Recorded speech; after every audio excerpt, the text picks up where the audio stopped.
Assalamualaikum warahmatullahi wabarakatuh. Saya Fathan Maulana. Di sini akan menjelaskan apa itu statistik pendidikan.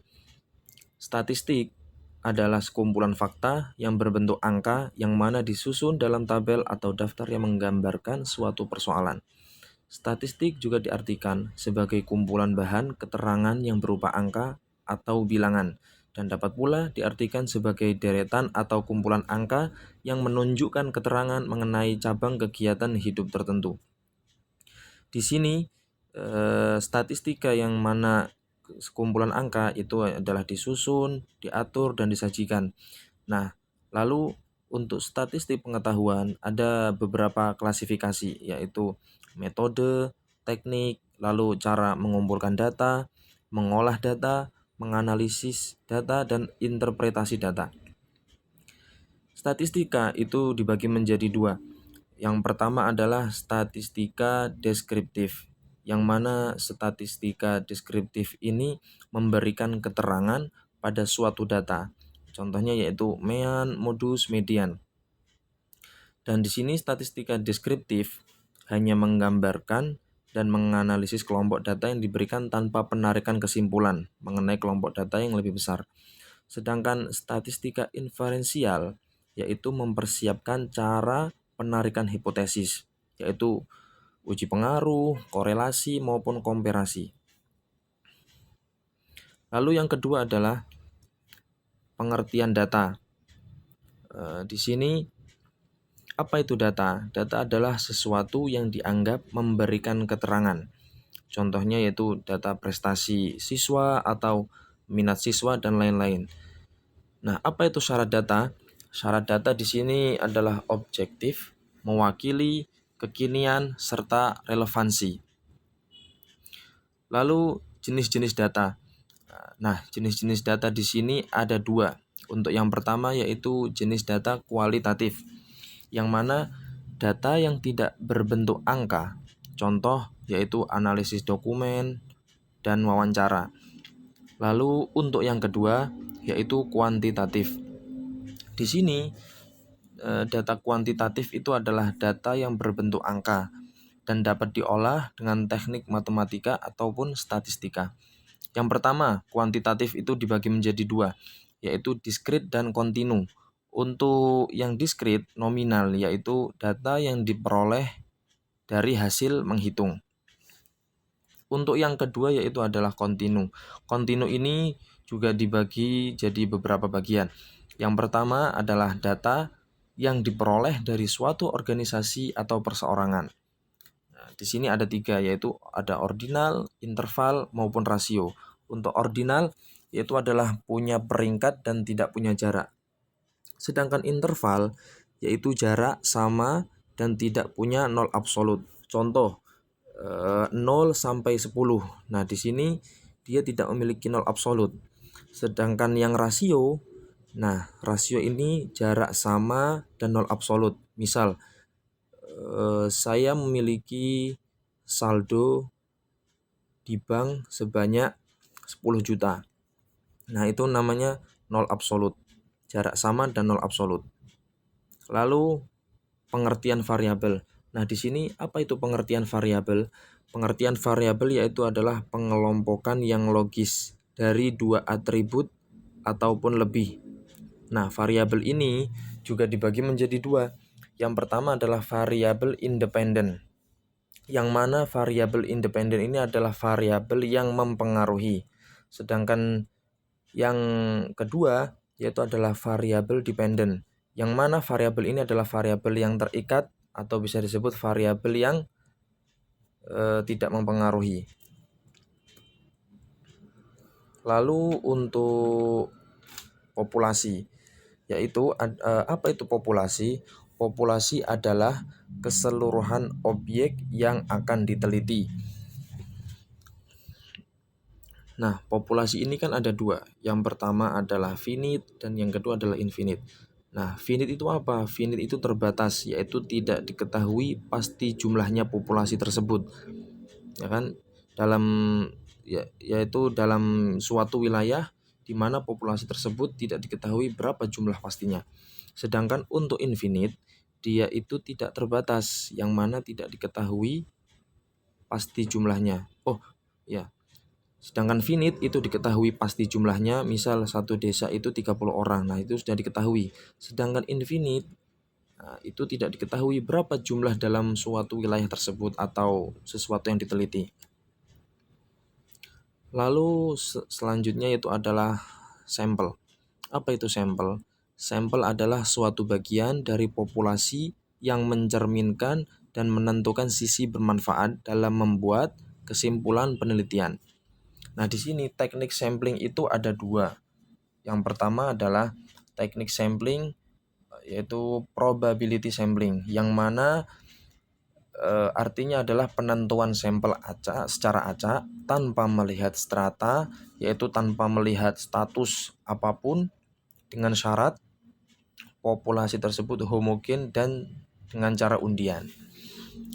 Lalu untuk teknik sampling yang kedua, yaitu adalah non-probability sampling, yang mana adalah teknik penentuan sampel apabila semua anggota populasi digunakan sebagai sampel. Nah, dan populasi tersebut kurang dari 30. Misalnya 20 gadis dan 20 yang sudah menikah, kan perempuan yang sedang menikah, seperti itu. Lalu selanjutnya adalah teknik pengumpulan data. Di sini teknik pengumpulan data ada 4. Yang pertama adalah wawancara. Nah, wawancara ini dilakukan jika peneliti ingin melakukan studi pendahuluan untuk menemukan apa sih permasalahan yang harus diteliti. Selain itu, untuk mengetahui hal-hal penting dari responden yang lebih dalam lagi. Nah, wawancara ini dibagi menjadi 2. Yang pertama adalah wawancara terstruktur, yaitu wawancara yang dilakukan jika sudah terdapat masalah yang sudah pasti tentang informasi apa yang diperoleh. Entah itu melalui alat pendukung seperti HP, video, maupun tape recorder. Untuk yang kedua adalah wawancara tidak terstruktur. Nah, wawancara tidak terstruktur ini wawancara yang bebas di mana penelitian dengan tidak membawa pertanyaan-pertanyaan. Jadi dalam sebuah proses wawancara tersebut hanya menggunakan garis-garis besar apa yang akan ditanyakan. Nah, wawancara ini biasanya digunakan dalam penelitian pendahuluan. Seperti itu. Lalu untuk yang kedua adalah angket atau bisa disebut kuesioner. Nah, kuesioner ini merupakan teknik pengumpulan data yang mana dilakukan dengan cara yaitu memberi seperangkat pertanyaan atau pernyataan tertulis kepada responden untuk dijawab. Lalu untuk yang ketiga adalah observasi. Nah, observasi ini merupakan teknik yang memiliki ciri yang spesifik, yaitu dalam observasi tidak hanya berbicara dengan orang, akan tetapi juga berbagai macam objek-objek alam yang lain. Dan utamanya dalam membuat sebuah proposal penelitian itu harus didahului dengan observasi. Karena apa? Observasi sendiri dilakukan pada awal penelitian. Lalu untuk yang selanjutnya adalah dokumentasi. Nah, dokumentasi ini teknik mendapatkan data dari berbagai sumber, baik dari video, surat kabar, maupun yang lainnya. Lalu selanjutnya adalah teknik penyajian data. Untuk yang pertama adalah teknik tabel baris kolom. Nah, tabel baris kolom ini adalah merupakan tabel yang hanya terdiri dari satu variabel. Contohnya seperti yang ada di gambar tersebut, yaitu jumlah siswa yang lulus mata pelajaran matematika SMA 1 statistika. Kelas 12A1 lulus 32, yang tidak lulus 2.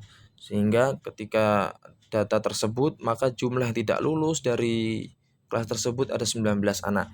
Lalu B yaitu tabel kontingensi, merupakan tabel yang terdiri dari 2 variabel.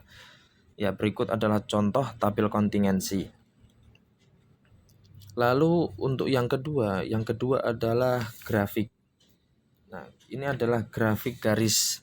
Grafik garis adalah merupakan diagram yang digunakan untuk menggambarkan keadaan yang berkesinambungan, misalnya jumlah penduduk tiap tahun, atau jumlah kredit UMKM seperti gambar diagram tersebut. Nah, diagram garis berguna untuk menyajikan perbandingan data pada satu atau beberapa seri data.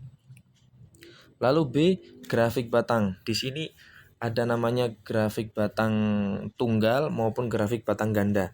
Seperti yang terlihat, yang gambar awal itu adalah grafik batang tunggal, yang dimana ini contohnya banyak siswa di Kecamatan Sukasada menurut tingkat sekolah tahun 2012. Lalu gambar kedua tersebut adalah yaitu grafik batang ganda. Di sini ada bulu tangkis, basket, voli, cabang olahraga dari kelas 7C dan kelas 7D. Lalu selanjutnya adalah C, grafik lingkaran. Nah, di sini grafik lingkaran adalah grafik penyajian data yang mana dinyatakan dalam persen ataupun derajat. Seperti gambar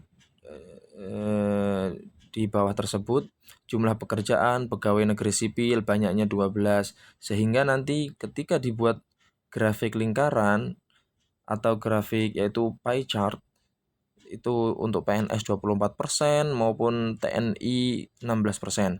Lalu yang ketiga adalah histogram. Apa itu histogram? Histogram adalah modifikasi dari diagram batang, yaitu tampilan grafis dari tabulasi frekuensi. Nah, histogram ini adalah grafik balok yang memperlihatkan satu macam pengukuran dari proses atau kejadian. Seperti contoh gambar tersebut. Lalu selanjutnya yang terakhir adalah piktogram. Ya, apa itu piktogram? Piktogram adalah penyajian data dalam bentuk lambang-lambang tertentu yang telah terdefinisi. Seperti gambar, ya contoh gambar tersebut. Gambar-gambar tersebut ada beberapa yang berbeda. Nah, di situ misalnya siswa yang bergambar besar mewakili 50 siswa, sedangkan yang sedang mewakili 10 siswa dan yang kecil mewakili 5 siswa. Ya, sekian dari saya atas penjelasannya. Terima kasih. Assalamualaikum warahmatullahi wabarakatuh.